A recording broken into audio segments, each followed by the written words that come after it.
Okay sir. സമയം പോയതുകൊണ്ട് വളരെ സ്പീഡായിട്ട് കാര്യങ്ങളിലേക്ക് കടക്കുകയാണ്. വളരെ റിലവന്റ് ആയിട്ടൊരു ടോപ്പിക്കാണ് MSMED സെലക്ട് ചെയ്തിരിക്കുന്നത്.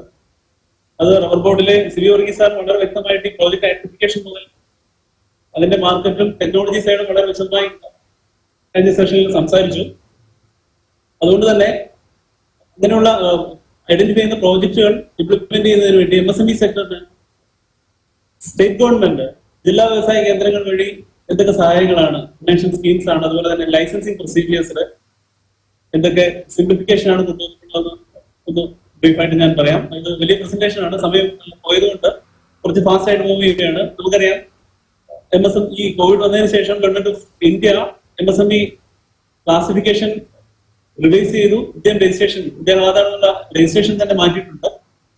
അതിന്റെ ബാക്ക്ഗ്രൗണ്ട് നമുക്ക് എല്ലാവരും പല വെബിനാറുകളിൽ കൂടി ഡിസ്കസ് ചെയ്തിട്ടുള്ളതാണ്. MSMED ആക്ട് വന്നപ്പോൾ മാനുഫാക്ചറിങ് സർവീസ് എന്നുള്ള എന്റർപ്രൈസസ് ഉണ്ടായിരുന്നു, അതിന്റെ ഡെഫിനിഷൻ ഉണ്ടായിരുന്നു. അതില് പ്ലാന്റ് ആൻഡ് മിഷനറി അല്ലെങ്കിൽ എക്യുപ്മെന്റ്സ് അതിൽ നടത്തിയ ഇൻവെസ്റ്റ്മെന്റ് ബേസ് ചെയ്തിട്ടാണ് എന്റർപ്രൈസസുകൾ മൈക്രോ സ്മോൾ മീഡിയം എന്ന് നമ്മൾ ക്ലാസിഫൈ ചെയ്തിട്ടുണ്ടായിരുന്നു. അത് ഇപ്പോൾ അത് കോവിഡിന് ശേഷം ഗവൺമെന്റ് ഓഫ് ഇന്ത്യ അത് റിലീസ് ചെയ്തിരിക്കുകയാണ്. രണ്ട് പ്രധാനപ്പെട്ട കാര്യങ്ങളാണ് അത് കൊണ്ടുവന്നിരിക്കുന്നത്. Based on investment and turn over കൂടെ കൺസെപ്റ്റ് കൊണ്ടുവന്നിട്ടുണ്ട്. ഈ രണ്ട് ക്രൈറ്റീരിയ വെച്ചിട്ടാണ് മൈക്രോ സ്മോൾ മീഡിയം ആയിട്ട് MSME സെഗ്മെന്റ് ക്ലാസിഫൈ ചെയ്യുന്നത്. അതോടൊപ്പം തന്നെ മാനുഫാക്ചറിങ് സർവീസും ഒറ്റ കൺസെപ്റ്റിൽ തന്നെയാണ് ക്ലാസിഫിക്കേഷൻ വന്നിരിക്കുന്നത്. ഇതിന്റെ ഡീറ്റെയിൽസ് എല്ലാം നമ്മൾ നേരത്തെ ഡിസ്കസ് ചെയ്ത് പല സെമിനാറുകളിലും ഡിസ്കസ് ചെയ്തതുകൊണ്ടും ബേസിക് കാര്യങ്ങളായതുകൊണ്ടും ഞാനത് സ്കിപ്പ് ചെയ്യുകയാണ്. എന്തൊക്കെ കാരണം കൊണ്ടാണ് ഇത് government of India manufacturing service ഒരുമിച്ച് കൊണ്ടുവന്നത് അല്ലെങ്കിൽ ടേൺ ഓവർ കൂടി എടുത്തതെന്നുള്ള കാര്യങ്ങളെല്ലാം വളരെ വ്യക്തമായിട്ട് പറയുന്നുണ്ട്. ഞാൻ കൂടുതൽ ഫോക്കസ് ചെയ്യുന്ന രണ്ട് കാര്യങ്ങളാണ്. ഒന്ന്, MSME സെക്ടറിലേക്ക്, റബ്ബർ സെക്ടർ മാത്രമല്ല ഏതൊരു മേഖലയിലുള്ള യൂണിറ്റുകൾ തുടങ്ങുന്നതിന് കേരള കൊണ്ടുവന്നിട്ടുള്ള ഇംപ്ലിമെന്റ് ചെയ്യുന്ന ഫിനാൻഷ്യൽ സ്കീംസ്, പ്ലാൻ ഫണ്ട് ഉപയോഗിച്ചുകൊണ്ട് സബ്സിഡിയായും ലോണായും നടത്തുന്ന സ്കീമുകൾ എന്തൊക്കെയാണ്, അതുപോലെ തന്നെ licensing procedure, is of doing ബിസിനസിന്റെ ഭാഗമായി വേൾഡ് ബാങ്കിന്റെ കൺസെപ്റ്റ് അനുസരിച്ച് രാജ്യങ്ങളെല്ലാം റാങ്ക് ചെയ്യുന്നുണ്ടായിരുന്നു. അതിൽ ഇന്ത്യയുടെ റാങ്കിങ് മെച്ചപ്പെടുത്താൻ സ്റ്റേറ്റ് ഗവൺമെന്റുകളും സെൻട്രൽ ഗവൺമെന്റുകളും പുതിയ പല ആക്ടുകളും നിലവിലുള്ള പല ആക്ടുകൾ അമെന്റ് ചെയ്യുകയും ചെയ്യുകയുണ്ടായി കഴിഞ്ഞ 2-3 വർഷം കൊണ്ട്. അതിൽ എന്തൊക്കെ മാറ്റങ്ങളാണ് കേരളത്തിൽ സംഭവിച്ചത്, നമുക്ക് MSME സെക്ടറിന് പ്രയോജനപ്രദമായ കാര്യങ്ങൾ എന്തൊക്കെയാണെന്നാണ് ഇതിലൊന്ന് കുറിച്ച് നോക്കുന്നത്. പല ആവശ്യങ്ങളുമായിട്ടാണ് സംരംഭകരെ, നിക്ഷേപ ജില്ലാ വ്യവസായ കേന്ദ്രങ്ങളെയോ ടെക്നിക്കൽ ഇൻസ്റ്റിറ്റ്യൂഷനെയോ MSMED ഒക്കെ സമീപിക്കുന്നത്. അതിന്റെ ഭാഗമായി പലതരത്തിലുള്ള സ്കീമുകൾ, അല്ലെങ്കിൽ ഫിനാൻഷ്യൽ സ്കീം ഉണ്ടാവാം, ലോൺ സ്കീമുകൾ ഉണ്ടാവാം, സബ്സിഡി സ്കീമുകൾ ഉണ്ടാവാം. അതുപോലെ തന്നെ പുതിയ എന്റർപ്രൈസിനെ ഐഡന്റിഫൈ ചെയ്യാൻ വേണ്ടി അവയർനെസ് ക്യാമ്പുകൾ, skill development program, training, EDP പോലുള്ള പ്രോഗ്രാമുകളാണ് DIC വഴി ഓരോ ജില്ലയിലും ഓരോ സാമ്പത്തിക വർഷവും വ്യവസായ വാണിജ്യ നടപ്പിലാക്കുന്നത്. അതുപോലെ തന്നെ സാമ്പത്തിക സഹായങ്ങൾ, അതിൽ പല സ്കീമുകൾ ലിസ്റ്റ് ചെയ്ത് വരുന്നുണ്ട്. 1-2 പ്രധാനപ്പെട്ട സ്കീമുകളെ കുറിച്ച് മാത്രം ഡീറ്റെയിൽ ആയിട്ട് പോവാം. ഇവാന്റെ സെഷനിൽ എന്തെങ്കിലും സംശയങ്ങൾ ഉണ്ടെങ്കിൽ നമുക്ക് തീർക്കാം. അതിൽ ഏറ്റവും പ്രധാനപ്പെട്ട ഒന്ന് ഞാൻ ആദ്യം ഇരിക്കുന്ന ESS, എന്റർപ്രണർ സപ്പോർട്ട് സ്കീം, സംരംഭക സഹായ പദ്ധതി, സബ്സിഡി സ്കീം DIC വഴി department of industries and commerce government of Kerala implement ചെയ്യുന്നുണ്ട്. ഇത് നേരത്തെ സ്റ്റേറ്റ് ഇൻവെസ്റ്റ്മെന്റ് സബ്സിഡി എന്ന പേരിൽ 2012 വരെ ഇംപ്ലിമെന്റ് ചെയ്തുകൊണ്ടിരുന്ന സ്കീമാണ്. മാനുഫാക്ചറിംഗ് സെക്ടറിലുള്ള MSMEകൾക്ക് അവർ നടത്തുന്ന ഫിക്സഡ് ഇൻവെസ്റ്റ്മെന്റ്, ഫിക്സഡ് ക്യാപിറ്റൽ ഇൻവെസ്റ്റ്മെന്റിന്റെ 20 മുതൽ 40% വരെ സബ്സിഡി കിട്ടുന്ന സ്കീമാണ് ESS എന്ന് പറയുന്നത്. മാനുഫാക്ചറിംഗ് സെക്ടർ ആയിരിക്കണം. അതിൽ നടത്തുന്ന ഫിക്സഡ് ക്യാപിറ്റൽ ഇൻവെസ്റ്റ്മെന്റിന്റെ 20 to 40%. അത് ജനറൽ കാറ്റഗറി ആണെങ്കിൽ 15 സ്റ്റാർട്ട് ചെയ്യുന്നത്, 15% സ്റ്റാർട്ട് ചെയ്യുന്നത്. യങ് വിമൻ SC/ST കാറ്റഗറിയിലുള്ള ഓൺട്രപ്രണേഴ്സ് ആണെങ്കിൽ 20% സ്റ്റാർട്ട് ചെയ്യും. പ്ലസ് ഗവൺമെന്റ് ഓഫ് കേരള ഒരു 11ഓളം സെക്ടേഴ്സ് പ്രിയോറിറ്റി സെക്ടർ ആയിട്ട് ഐഡന്റിഫൈ ചെയ്തു. സ്ലൈഡ് കാണിക്കാമോ? അതിന്റെ സൈഡ് ഒന്ന് കാണിക്കാമോ? വേറെ ഉണ്ട്, അത് കാണിക്കോ? അത് കാണിക്കാം. ആ സ്കീമിനെ കുറിച്ച് ഡീറ്റെയിൽ ആയിട്ട് ഞാൻ പോകാൻ ഉദ്ദേശിക്കുന്നത്. അത് ആ സൈഡ് വരുമ്പോ വരും കേട്ടോ, അത് വരുമ്പോ വരും കേട്ടോ. അതുപോലെ ഞാൻ കണ്ടിന്യൂ ചെയ്തോളാം. എന്തെങ്കിലും സംശയം ഉണ്ടെങ്കിൽ നമുക്കത് നോക്കാം. ഞാൻ പറഞ്ഞ ഇപ്പൊ പറയുന്നതിന്റെ സൈഡ് കാണിക്കാമോ നമുക്ക്? Okay.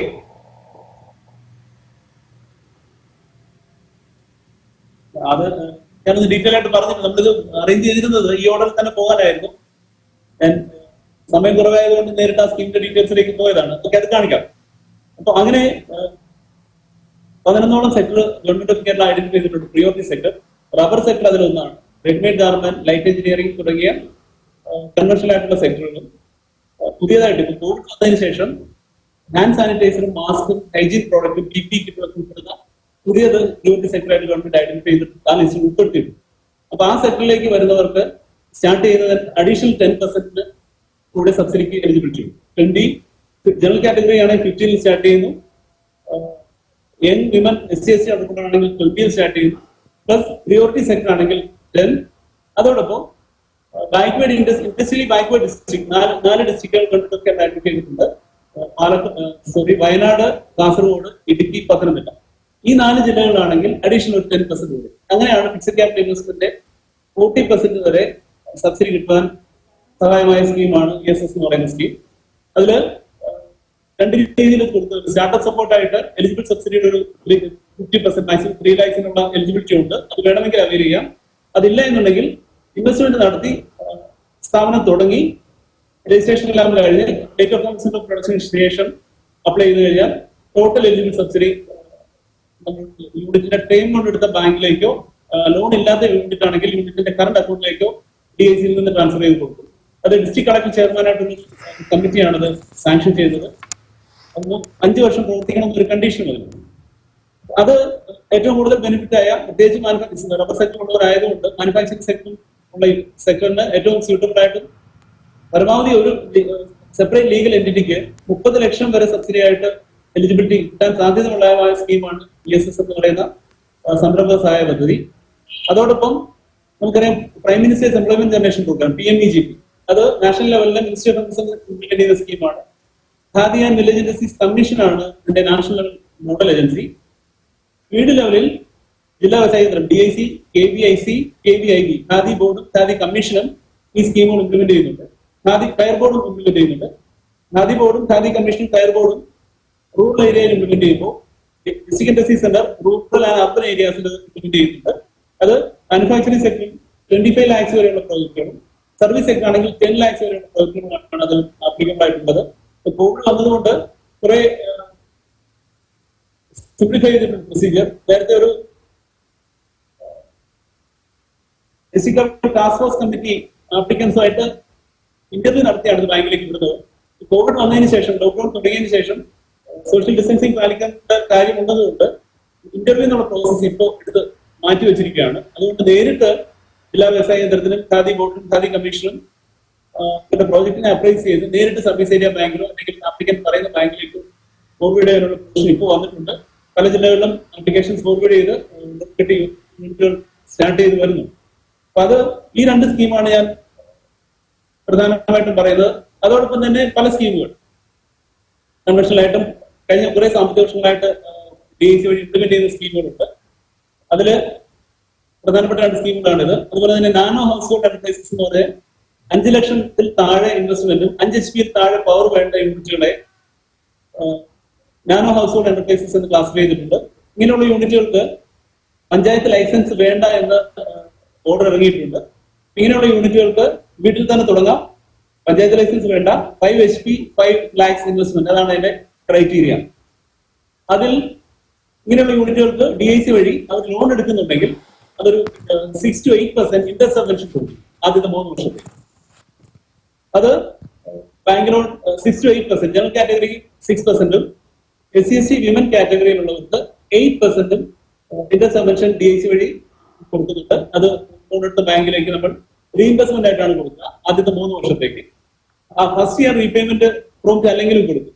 Second 3rd ഇയേഴ്സിന് repayment prompt ആണെങ്കിൽ മാത്രമേ ബാങ്കിന് സർട്ടിഫിക്കറ്റ് ഉണ്ടെങ്കിൽ മാത്രമേ സർട്ടിഫിക്കറ്റ് ഉണ്ടാവും. Sorry to interrupt. Your presentation is not getting changed. Still on the same page. സാമ്പത്തിക സഹായങ്ങളുടെ പേജിലാണ് ഇപ്പോഴും നിൽക്കുന്നത് പ്രസന്റേഷൻ. ഓക്കെ. അതുപോലെ തന്നെ ഇൻഡസ്ട്രിയൽ എസ്റ്റേറ്റുകൾ, ഇൻഡസ്ട്രിയൽ ഡെവലപ്മെന്റ് പ്ലോട്ടുകൾ, mini industrial estate, common facility service തുടങ്ങിയ ഇൻഫ്രാസ്ട്രക്ചർ ഫെസിലിറ്റിയും DIC വഴി കൊടുക്കും. പുതിയ യൂണിറ്റ് തുടങ്ങുവാൻ ഇൻഫ്രാ KSIDC പോലുള്ള ഏജൻസികൾക്ക് പുറമെ DIC-യും ഓരോ ജില്ലകളിലും ഇൻഡസ്ട്രിയൽ ഡെവലപ്മെന്റ് പ്ലോട്ടുകളുണ്ട്. ഇപ്പോൾ ഉദാഹരണത്തിന് കോട്ടയത്ത് പൂവന്തുരുത്തും വൈക്കത്തും അതിരപ്പുഴയിലും DIC-യുടെ നേരിട്ടുള്ള നിയന്ത്രണം കൊടുക്കുന്നുണ്ട്. പൂവന്തുരുത്ത് 42 ഏക്കറുള്ള പ്ലോട്ടിൽ 220ഓളം യൂണിറ്റുകൾ പ്രവർത്തിക്കുന്നുണ്ട്. അതിൽ കൂടുതലും റബ്ബർ ബേസ്ഡ് ഇൻഡസ്ട്രീസ് ആണ്. റബ്ബർ മാർക്കറ്റ് 100% എക്സ്പോർട്ട് ചെയ്യുന്ന യൂണിറ്റുകളാണ് അതിലുള്ളത്. അതുപോലെ തന്നെ മിനി ഇൻഡസ്ട്രിയൽ എസ്റ്റേറ്റുകൾ, സിഡ്കോഡ് മിനി ഇൻഡസ്ട്രിയൽ എസ്റ്റേറ്റും ഡിസ്ട്രിക്ട് ഇൻഡസ്ട്രീസ് കോപ്പറേറ്റീവ് സെക്ടറിലുള്ള മിനി ഇൻഡസ്ട്രിയൽ എസ്റ്റേറ്റുകൾ ഫംഗ്ഷൻ ചെയ്യുന്നുണ്ട്. അതിൽ ഇൻഡസ്ട്രിയൽ ലാൻഡ് പ്രൊസീജിയറും സിംപ്ലിഫൈ ചെയ്തിട്ടുണ്ട്. DIC അപ്രോച്ച് ചെയ്ത് കഴിഞ്ഞാൽ വേക്കൻ ലാൻഡ് എവിടേക്കാണ് അവൈലബിൾ, എന്താണ് അതിന്റെ പ്രൊസീജിയർ, ഡിസ്ട്രിക്ട് ലെവലിൽ അതിന് ഒരു കമ്മിറ്റി ഉണ്ട്.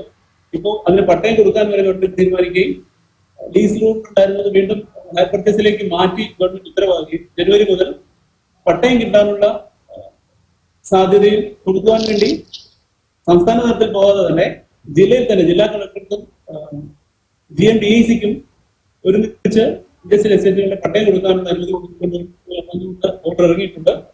അതുപോലെ തന്നെ പ്രൈവറ്റ് ഇൻഡസ്ട്രിയൽ എസ്റ്റേറ്റ് പാർക്കുകൾ, ഈ ഇൻഡസ്ട്രിയൽ എസ്റ്റേറ്റുകളിലെല്ലാം തന്നെ SC കാറ്റഗറികൾക്ക് സെപ്പറേറ്റ് ഷെഡുകൾ സ്വകാര്യ പാർക്കുകള് എങ്ങനെയാണ്, വാട്ട് ഇസ് സ്റ്റാറ്റസ്, ആരെങ്കിലും തുടങ്ങിയിട്ട്? സാർ അതിന് ഗൈഡ് ലൈൻസ് ഒന്നുകൂടെ അമെൻഡ് ചെയ്ത് വരണം. പ്രൈവറ്റ് ഇൻഡസ്ട്രിയൽ എസ്റ്റേറ്റ് എന്ന് പറഞ്ഞിട്ട് കഴിഞ്ഞ 2017-18 സ്കീം വന്നത്. ഇത്രയായിരുന്നു അതിന്റെ നോഡൽ ഏജൻസി. മിനിമം 50 ഏക്കർ ആയിരുന്നു ആദ്യം പറഞ്ഞത്, ആദ്യത്തെ ഗൈഡ് ലൈൻസ് പറഞ്ഞിരുന്നത്. അപ്പൊ അത് ഐഡന്റിഫൈ ചെയ്യാൻ പറ്റാത്തത് കൊണ്ട് അത് ഇംപ്ലിമെന്റ് ചെയ്തില്ല. അത് വീണ്ടും ഗൈഡ് ലൈൻസ് റിവൈസ് ചെയ്തിപ്പോ വന്നിട്ടുണ്ട്. റൂട്ട് ഏരിയ 15 ഏക്കർ, എത്രയാണ് റൂറൽ ഏരിയാസിൽ 15? റൂറൽ ഏരിയാസിൽ 25 ഏക്കറും അർബൻ ഏരിയാസിൽ 15 ഏക്കറുമായിട്ട് റിവൈസ് ചെയ്തുകൊണ്ട് കഴിഞ്ഞ സാമ്പത്തിക വർഷം ഗൈഡ് ലൈൻസ് വന്നിട്ടുണ്ട്. ഇത് അപ്ലൈ ചെയ്യാവുന്ന ഇൻഡിവിജ്വൽസിനാണോ അത് ഏതെങ്കിലും എങ്ങനെയാണ്, who can apply it? Company ആവാം, ഇൻഡിവിജ്വൽസ് ആകാം, ഇൻഫ്രയിലാണ് അപ്ലൈ ചെയ്യേണ്ടത്. അപ്പൊ അതിലെ കോമൺ ഫെസിലിറ്റിയും കാര്യങ്ങളും മറ്റും ഗവൺമെന്റ് ചെയ്തു കൊടുക്കും. ഇതിലെ 50% പ്ലോട്ടുകൾ ഈ പറയുന്ന പ്രൈവറ്റ് ഇൻഡസ്ട്രിയൽ എസ്റ്റേറ്റിന്റെ ഈ എന്റിറ്റിക്ക് നടത്താം, കൈവശം വെക്കാം. ബാക്കി 50% അലോട്ടബിൾ ഏരിയകൾ, ബാലൻസ് 50% അത് നമ്മുടെ അലോട്ട് ചെയ്തിട്ടുണ്ട്. അലോട്ട്മെന്റ് റൂൾസും ഗൈഡ് ലൈൻസും എല്ലാം ഡിപ്പാർട്ട്മെന്റിന്റെ ഗൈഡ് ലൈൻസ് പ്രകാരമായിരിക്കണം ഈ അലോട്ട്മെന്റ് നടത്തേണ്ടത്. പക്ഷെ ഏറ്റവും ഒരു പ്രപ്പോസൽ ഇപ്പോഴും ഇനിയും വരാണ്ടെന്ന് തോന്നല്ലേ, ഏറ്റവും ഫൈനലൈസ് അല്ലേ? അത് ഇംപ്ലിമെന്റ് ചെയ്ത് തുടങ്ങിയിട്ടില്ല. ഈ ഏരിയയുടെ കേസിൽ നിൽക്കുകയാണ്. Okay, please carry on, please carry on. ഇനി ഇത് ഫിനാൻഷ്യൽ സ്കീമുകളോടൊപ്പം തന്നെ പ്രധാനപ്പെട്ട ഒരു വസ്തുതയാണ്, പ്രത്യേകിച്ച് ഫസ്റ്റ് ജനറേഷൻ ഫേസ് ചെയ്യുന്ന ഒരു ഇഷ്യൂ ആണ് ലൈസൻസിങ് പ്രൊസീജിയറിന്റെ കോംപ്ലിക്കേഷൻ. പല രീതിയിലുള്ള ചെയ്യുന്ന സെക്ടർ അനുസരിച്ച് പല ഏജൻസികളിൽ നിന്നും പല സമയങ്ങളിലും NOCകളും ക്ലിയറൻസുകളും കിട്ടിയെങ്കിൽ മാത്രമേ ഒരു സംരംഭം തുടങ്ങാൻ സാധിക്കൂ. അതിനുവേണ്ടി ജില്ലാ വ്യവസായ കേന്ദ്രം അത് സിംപ്ലിഫൈ ചെയ്യാൻ വേണ്ടി കഴിഞ്ഞ 2-3 വർഷങ്ങളായി ബിസിനസിന്റെ ഭാഗമായി കുറേയധികം പുതിയ ആക്ടുകളും എക്സിസ്റ്റിംഗ് ആക്ടുകളിലെ കുറെ അമെന്റ്മെന്റുകളും വന്ന വർഷങ്ങളായിരുന്നു. അതിൽ പ്രധാനപ്പെട്ടത് സിംഗിൾ വിൻഡോ ക്ലിയറൻസ് കോഡ് എന്ന സിസ്റ്റം നിലവിലുണ്ട്. ഓരോ ജില്ലയിലും ഡിസ്ട്രിക്ട് ലെവലുണ്ട്, state level single window clearance code ഉണ്ട്. ഓരോ ഇൻഡസ്ട്രിയൽ എസ്റ്റേറ്റിന്റെ ബേസ് ചെയ്തും സിംഗിൾ വിൻഡോ ക്ലിയറൻസ് കോഡ്. അതിന്റെ പ്രവർത്തനത്തിന്റെ ഭാഗമായിട്ട് ഈ പറയുന്ന ലൈസൻസിങ് പ്രൊസീജിയർ സിംപ്ലിഫൈ ചെയ്തിട്ടുണ്ട്. അത് കിട്ടുന്നതിന് വേണ്ടി പുതിയ നിയമങ്ങളും വന്നിട്ടുണ്ട്. അതിന്റെ ഡീറ്റെയിൽസിലേക്ക് നമുക്ക് പോവാം.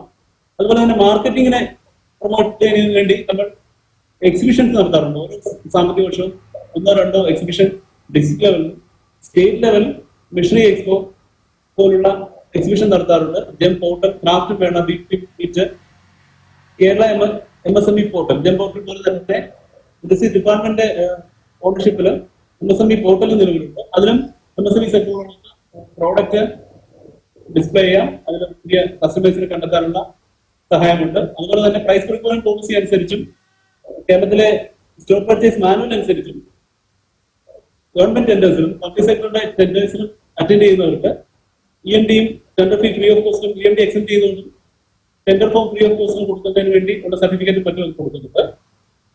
അതുപോലെ തന്നെ പരമ്പരാഗത മേഖല ഉള്ള സ്കീമുകൾ, ടയറിനും കൈത്തറിക്കും ഹാൻഡ്ലൂമിനും ഉള്ള സ്കീമുകളുണ്ട്.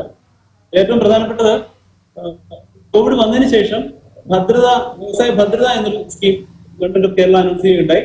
അതില് 12 കമ്പോണൻസ് ആണ് ഉള്ളത്. ഒരു മാർജിൻ മണി കമ്പോണന്റ്, പുതിയ ലോണുകൾ 1-4 മുതൽ 31/12/2020 എടുക്കുന്ന അഡീഷണൽ ലോണുകൾക്ക് അതിന്റെ ഇൻട്രസ്റ്റ് സബ്വെൻഷൻ പരമാവധി ഒരു ലോണിന് 30,000 രൂപ വരെ ആദ്യത്തെ 6 മാസത്തേക്ക് loan date of disbursement of first loan മുതൽ 6 മാസത്തേക്ക് നടത്തുന്ന റീപേയ്മെന്റിലെ ഇൻട്രസ്റ്റ് പോർഷന്റെ 50% മാക്സിമം 30,000 രൂപ ഒരു ലോണിന്, ഒരു വർക്കിംഗ് ക്യാപിറ്റൽ ലോണിന് അല്ലെങ്കിൽ അഡീഷണൽ ടേം ലോണിന് മാക്സിമം ഒരു എന്റർപ്രൈസിന് 60,000 രൂപ കൊടുക്കുന്ന സ്കീമാണ് ഭദ്രതാ സ്കീം. അതിപ്പോ ഓപ്പറേഷനിലാണ്. 3/4 ശേഷം 3/4 മുതൽ പുതിയ ലോൺ എടുത്തവർക്ക് ഇത് ആപ്ലിക്കബിൾ ആണ്. ഗവൺമെന്റ് ഓഫ് ഇന്ത്യയുടെ ECLGS അതുപോലെ തന്നെ CGS emergency credit line guarantee scheme പ്രകാരവും ക്രെഡിറ്റ് ഗ്യാരണ്ടി പ്രകാരമുള്ള അഡീഷണൽ ലോൺ എടുത്തവർക്ക് ഇത് ആപ്ലിക്കബിൾ ആണ്.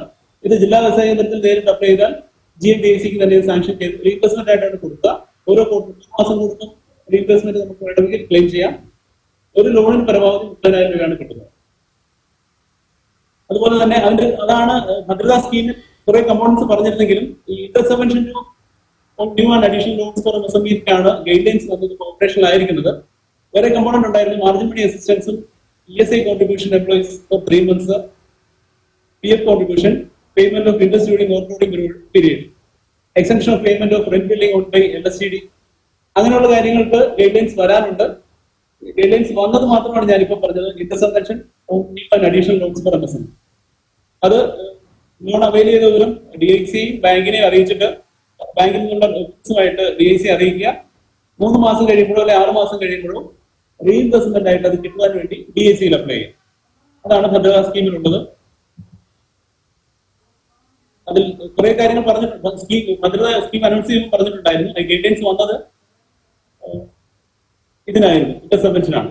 ബാക്കിയുള്ളത് ക്രമേണ ഈ CGSSD കൂടെ ആക്റ്റീവ് ആയി കഴിയുമ്പോൾ അതിന്റെ മാർജിൻ മണി കമ്പോണന്റ് സ്കീമും ഭദ്രതാ സ്കീമും ഗൈഡ് ലൈൻസ് ഇറങ്ങുമെന്നാണ് പ്രതീക്ഷിക്കുന്നത്. അത് കഴിഞ്ഞാൽ ആ മാർജിൻ മണി കമ്പോണന്റ് കൂടി പുതിയ ലോൺ അവൈൽ ചെയ്യാൻ പറ്റും.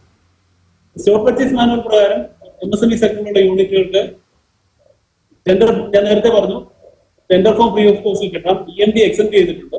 അതിനുള്ള സർട്ടിഫിക്കറ്റുകൾ കൊടുക്കുന്നുണ്ട്.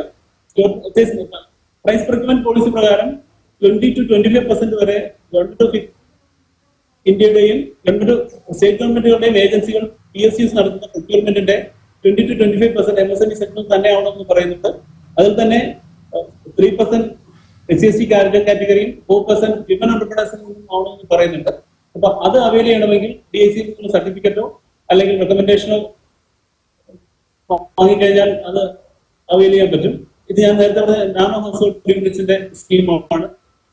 പൊല്യൂഷൻ കൺട്രോൾ ബോർഡിന്റെ വൈറ്റ് ആൻഡ് ഗ്രീൻ കാറ്റഗറിയിലുള്ള യൂണിറ്റുകളാണ് ഇതിൽ വരുന്നത്.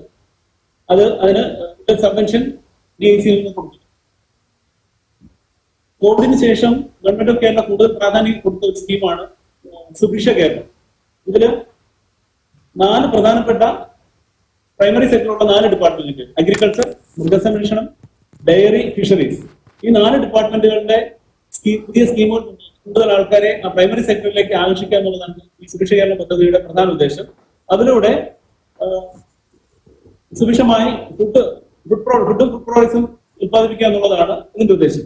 ഇതിൽ ഇൻഡസ്ട്രിക്കോ അല്ലെങ്കിൽ MSME സെക്ടറിനോ വരുന്ന പ്രാധാന്യം, ഈ പ്രൊഡക്ഷൻ കൂടുന്നതിനനുസരിച്ച് ഇതിന്റെ വാല്യൂ ആഡഡ് പ്രോഡക്ട്സിന്റെ ഡിമാൻഡ് കൂടും, ഫുഡ് പ്രോഡക്ട്സിന്റെ പ്രോസസിങ്ങിനുള്ള ഡിമാൻഡ് കൂടും. അതിനനുസരിച്ച് ഇൻഡസ്ട്രി സെക്ടറിനും MSME സെക്ടറിനും കൂടുതൽ പ്രാധാന്യം വരികയും ഇതിൽ കൂടുതൽ ഫോക്കസ് ചെയ്യുകയും ചെയ്യാം. ഈ 4 ഏരിയയിൽ വരുന്ന അഗ്രികൾച്ചർ പ്രൊഡ്യൂസ്, പ്രൈമറി സെക്ടറിൽ നിന്ന് പ്രൊഡ്യൂസിനെ ഉപയോഗിച്ച് വാല്യൂ ആഡഡ് പ്രോഡക്ട്സ് ഉണ്ടാക്കാനുള്ള ചാൻസസ് വളരെ കൂടുതലാണ്. കാരണം ഈ 4 മേഖലയ്ക്ക് ഗവൺമെന്റ് ഇപ്പൊ പ്രാധാന്യം കൊടുത്ത് അതിന് കൂടുതൽ പ്രൊമോട്ട് ചെയ്യുന്നതിന് വേണ്ടി സ്കീമുകൾ ഇംപ്ലിമെന്റ് ചെയ്ത് വരികയാണ്. അപ്പോൾ ഇത് ഒരു 3-6 മാസങ്ങൾക്ക് ശേഷം ഈ പ്രോഡക്ട്സ് പ്രൊഡ്യൂസേഴ്സ് കിട്ടുമ്പോൾ ഇതിന്റെ വാല്യൂ ആഡഡ് പ്രോഡക്ട്സിന്റെ ഡിമാൻഡ് വളരെ കൂടും. അതിൽ നമുക്ക് പുതിയ യൂണിറ്റുകളും നേരത്തെ പറഞ്ഞ ഫിനാൻഷ്യൽ സ്കീം ഉപയോഗിച്ച് തുടങ്ങുകയാണെങ്കിൽ ഡിമാൻഡുള്ള സെക്ടർ ആയിരിക്കും ഇത്.